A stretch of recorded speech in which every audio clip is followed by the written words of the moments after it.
Hurricanes, nature's most vicious energy. Born in warm tropical waters, their growth or demise are triggered by complex and unpredictable causes. The powerful wind, storm surge, and tornadoes spawned by its cyclonic forces play havoc with the relatively frail infrastructure of human civilization.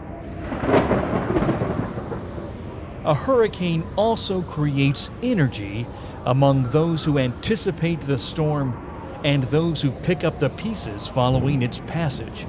Storms tend to stir a tempest of excitement and adventure, especially among those who are novices in the face of her awesome power. But South Carolinians who witnessed the fury and destruction of Hurricane Hazel on October 15, 1954, have only respect for the power of nature.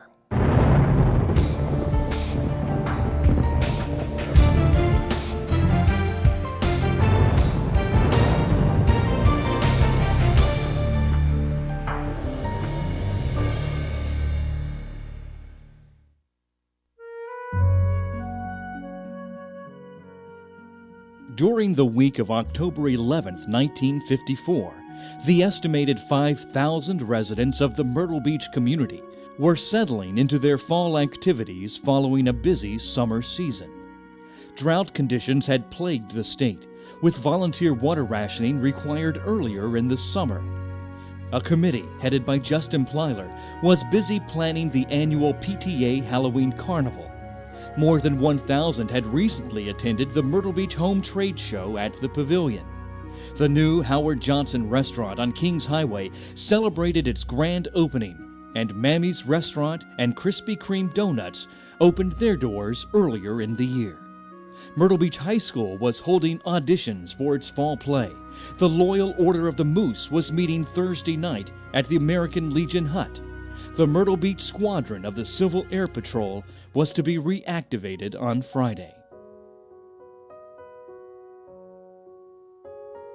For the residents of Horry County, it had been an uneventful hurricane season.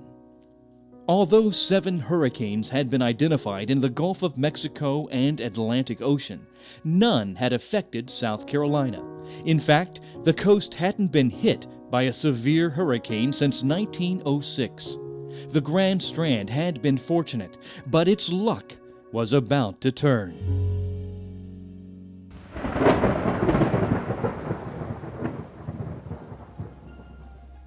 Hazel was identified as a hurricane on October 5th, just east of Grenada in the Caribbean. With winds clocked at 95 miles per hour, the small island of Curacao was the first to feel Hazel's punch.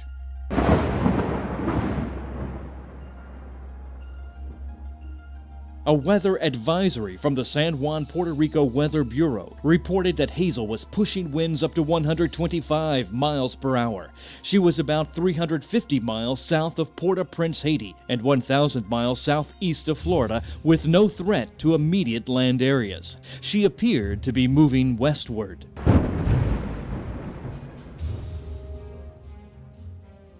Unexpectedly swinging north, Hazel slammed into the island of Haiti in the early morning hours, leaving in her wake up to 1,000 people dead.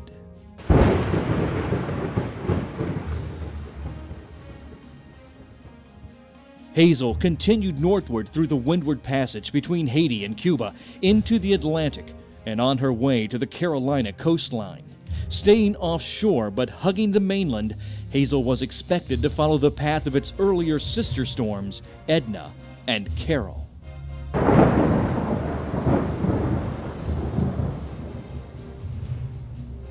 The National Hurricane Center in Miami issued storm warnings at 11 a.m. for the area between Charleston and the Virginia Capes. Hazel was still expected to stay offshore while moving northward at a speed of 25 to 30 miles per hour. The average hurricane only travels 10 to 15 miles per hour. The late Ashby Ward, longtime president and CEO of the Myrtle Beach Area Chamber of Commerce, began his career at 18 years of age as a radio announcer at WMYB in Myrtle Beach. Here are his written recollections of Hazel as read by his son Paul. Throughout the day, as a routine matter, we broadcast the hurricane advisories as they cleared the teletype, and always they indicated that Myrtle Beach would be touched by winds of only 30 to 40 miles per hour. At 7:30 p.m., the heavy rains that always precede the passing of a storm began. Merlin Bellamy was the police chief and only police officer in Ocean Drive leading up to Hazel.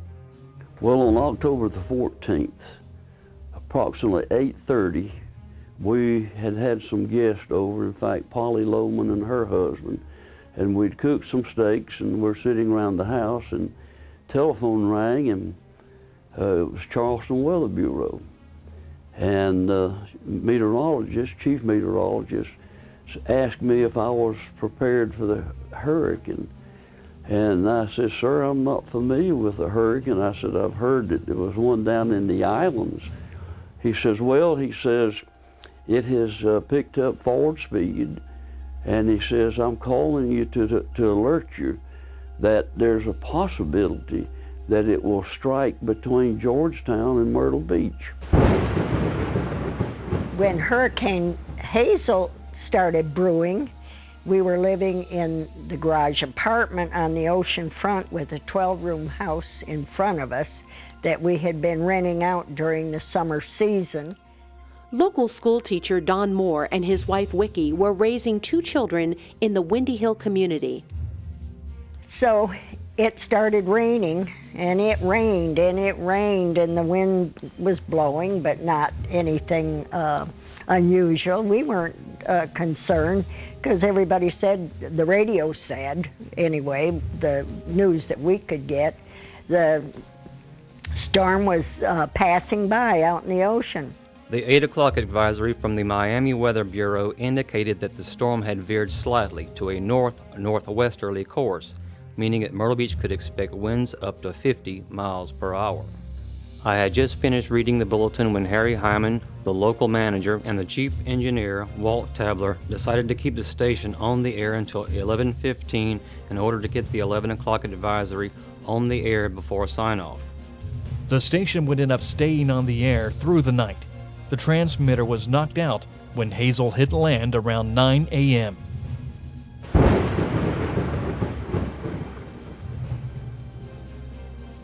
Dino Thompson lived with his parents above their restaurant, the Cozy Corner, on Main Street in Myrtle Beach. He was 8 years old when Hazel struck the area. We didn't get a lot of notice for Hazel. It was that night. For a second or third grader, that memory is vivid because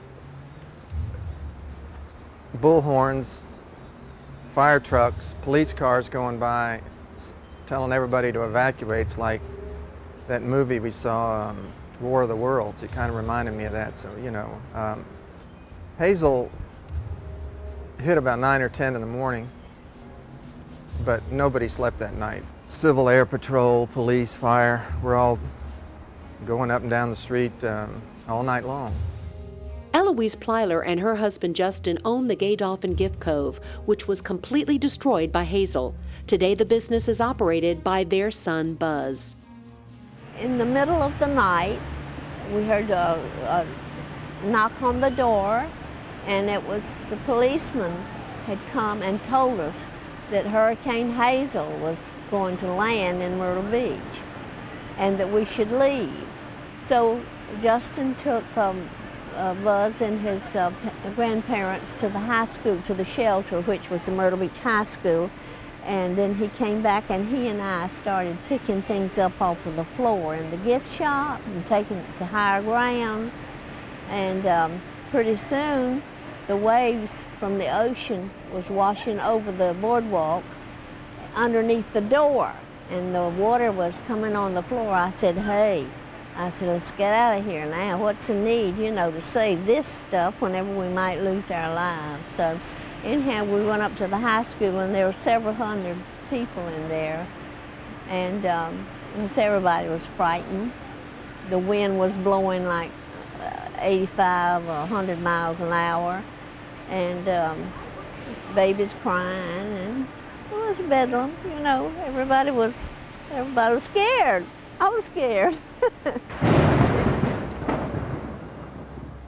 By 2 a.m., the Weather Bureau confirmed that Hazel was headed directly toward Myrtle Beach. By 3 a.m., Mayor Ernest Williams in Myrtle Beach had established disaster headquarters at City Hall. Everyone on the first and second rows had been alerted, as were outlying beach communities. And at 3 o'clock, we were awakened, and they went to the door, and there was a police car out there, and I think it was our chief of police. Right, Merlin Bellamy. From Ocean Drive, and he said, "Get your things together and get out now." He said, "The storm's coming in." Lifelong Myrtle Beach resident Billy Roberts, who lived across the street from the radio station, recalls Hurricane Hazel's powerful rage. About 4 o'clock in the morning, we woke up. We could hear these loud engines running, these motors.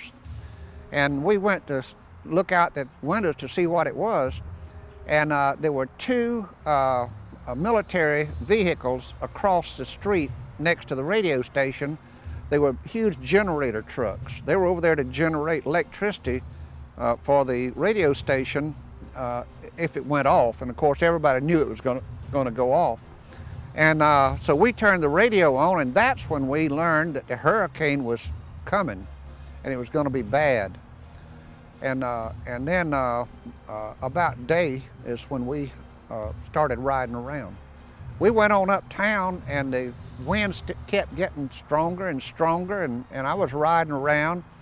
And the first place I took any pictures was at 3rd Avenue South and Highway 17. I parked there, and I took pictures looking south from that intersection. And at that time, the ocean was up over Highway 17. And it eventually came up to where the intersection was. And I went on up to the Cane Patch Swash on the boulevard. And of course, as you look across Cane Patch, to the left is where the St. John's Inn is now. And further down the boulevard, about a block or so, you can see a house sitting right in the middle of the boulevard. It was pushed there by the water. And right along in that area, to your right, is where the Caravel Motel is now. After that, I went on up to the Flamingo Drive-In Theater. That was located where the Northwood Shopping Center is now, but between 77th and 79th Avenue. And I took a picture of the screen. The center part had been blown out. And then I took a picture of the sign, the best years of our lives was playing.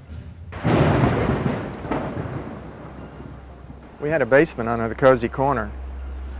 So all the neighbors came there. That was like the only bomb shelter in town. We used to talk about that as a bomb shelter because that was the times when we used to have atomic bomb drills. And we'd get under, if we saw the mushroom cloud, we'd get under the desk. So we knew the possibility the world could end. But we didn't realize that a hurricane could do that. We were sitting in the Cozy Corner watching things go by. We had the windows taped up. A big galvanized can was pinging, and it touched down and it blew right through the windows and smashed through, and it hit the back wall.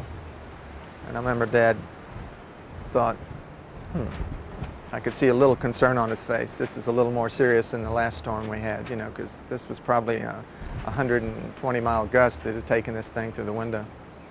And that's when he told me he was taking me for a ride.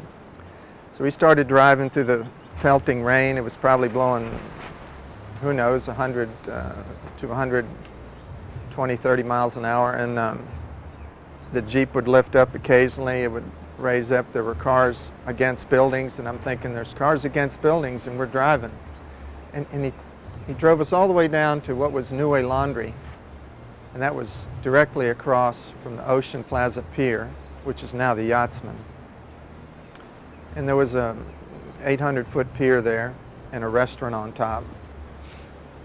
called the Seafood House. And so Dad said, watch.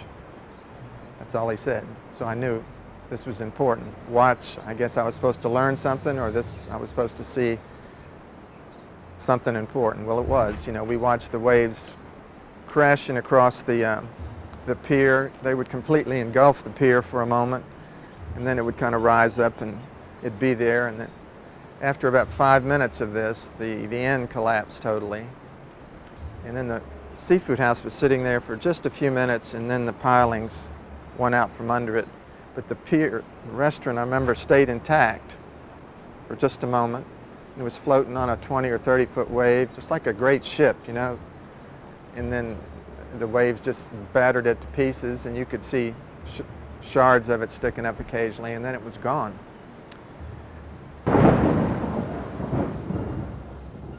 About 8 o'clock, the storm hit Ocean Drive, and you can't believe the velocity of that wind. It was frightful. It was very frightful.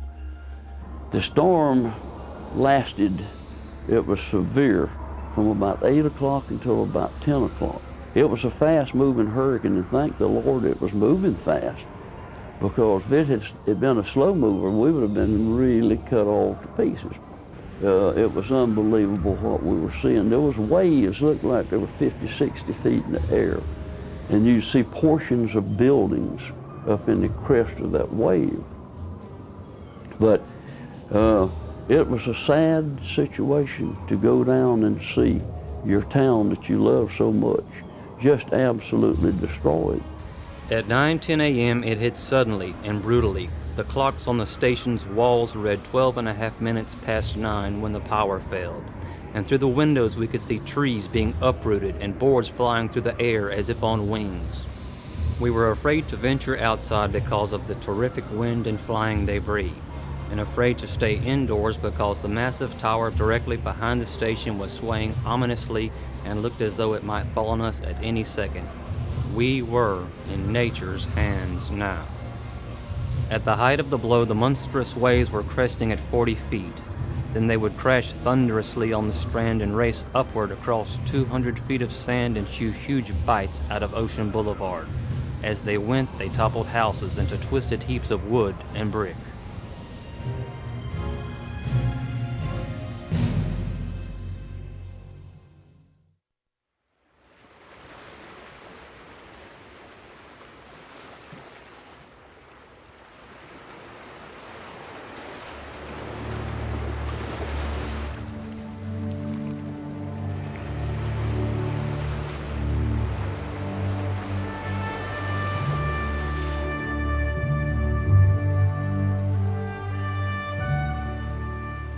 By 10 a.m. Friday morning, Hazel had moved north into North Carolina. The South Carolina coast was finally quiet. Within hours, the sun broke through the clouds to reveal devastation and destruction all along the Strand, from Pawleys Island to Little River, with property damage ultimately being estimated at more than $27 million in South Carolina alone. In addition to the destruction of property, the sand dunes had been flattened and were covering everything. Most front row houses, guest houses, and hotels along the Strand were either completely destroyed, damaged, or had floated out to sea or into inlets. The 7 Grand Strand fishing piers were destroyed. I was in shock to a degree, and that I had kind of visualized in my mind that it would be, the shock would be something about like losing all of your family at one time. And whenever we started going out making our survey, looking north from Main Street, there wasn't anything right on that corner. Every bit of it was gone. The pavilion was gone. Looking north, there was a 3-story hotel, the Ocean Drive Hotel. We could find no part of it. So, we don't know what happened to it. And as we went north, the only thing that was left standing, there was 2 little buildings that was washed out into the marsh area. but all the houses at East Cherry Grove were gone. We found a pile of debris on the high water mark, consisted of building material, refrigerators, freezers, and stuff like that, that was 15, 20 feet high. I'm thankful to say that we only had one life lost in South Carolina.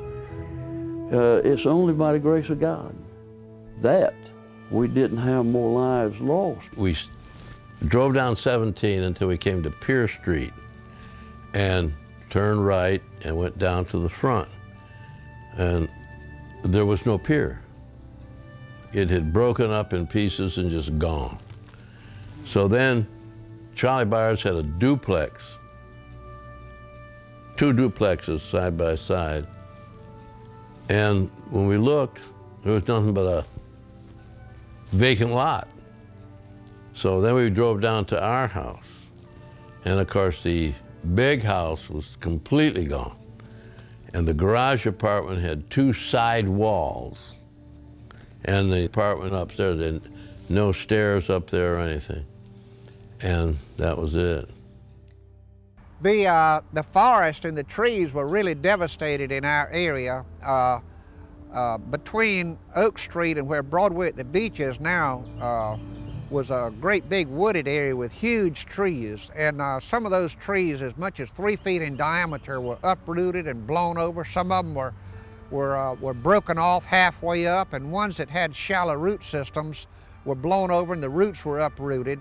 Nelson and Mary Emily Jackson, prior to becoming well-known developers in the Myrtle Beach area, lived in Tryon, North Carolina, but owned a home in Garden City. We came on down to Conway and spent the night with her mother and father, and then very early the next morning, which would have been the 16th, we came over to the coast. Sure enough, as far as you could see, there was hardly anything standing. Miriam's mother and dad's house was a T-shaped house. The whole front end was gone. We had a house down in Garden City. We went our way getting down there, and there was one structure standing. All of the surrounding landmarks were gone. And as we looked at it more and more, that was our house. We understand that our house was one of 3 or 4 that were left standing. In our front yard, there was a Jeep sitting on its wheels, buried in the sand, and the only thing I could see was about 2 inches of the top of the windshield. Now, devastation, it was great. We could stand there and look out to the horizon, and you could see houses floating. We looked into the inlet, houses floating. This whole coast during the Second World War was used for target practices by the airplanes off of the Myrtle Beach Air Force Base. We had never thought of it, but obviously some of those planes had not pulled up after shooting the targets and must have gone into the ocean because there were parts of airplanes. It was a sight that you, nor we, nor anybody wants to see again. Traveling north from Monk's Corner, Clarence Gramling and his supervisor from Santee Cooper were responsible for assessing the damage and restoring power. And one of the funny things I remember is Mr. Watson took a notepad and he started noting the areas that limbs were down and poles were down along the highway. And after about a mile or 2, he threw the pad on the back and said, "Phooey with this," because it was all torn up, you know.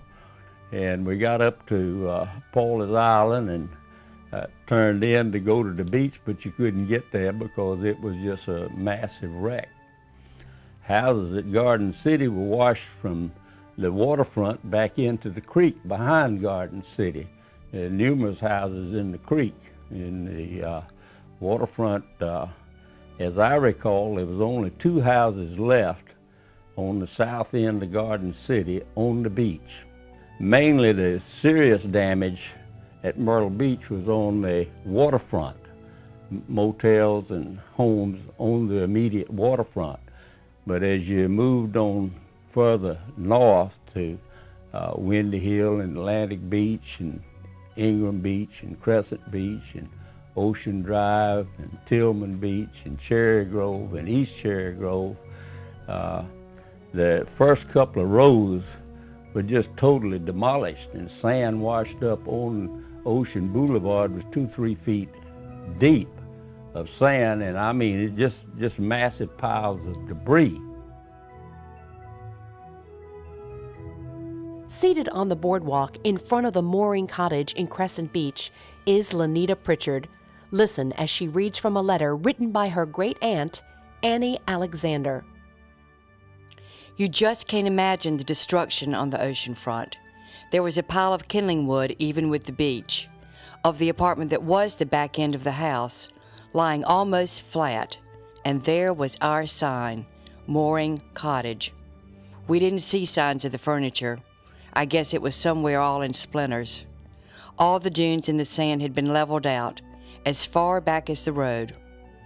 I don't know what time will do with our lovely beach, but yesterday it was a waste, strewn with brick pillars, concrete blocks, old pipe, pans, chairs, and all sorts of odds and ends, and on the same, until it seems that you can't bear to see anymore. You just can't imagine, you know, living through something like that. Just can't, it's incredible. You just can't imagine the devastation.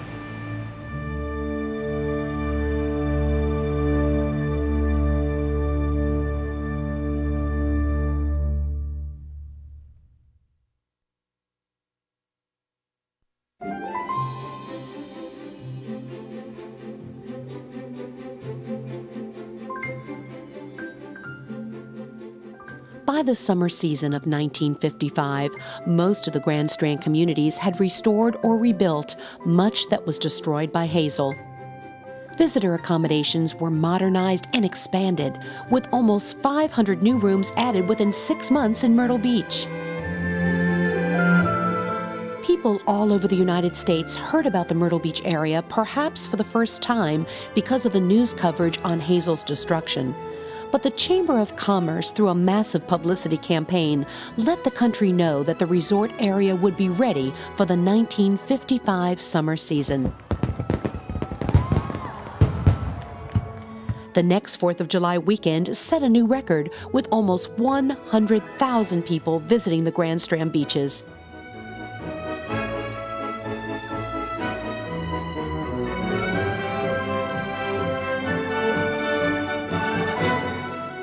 Hurricane Hazel left several hard-learned lessons with those who experienced her fury 50 years ago. They can never forget the wrath and destructive power of a lethal hurricane.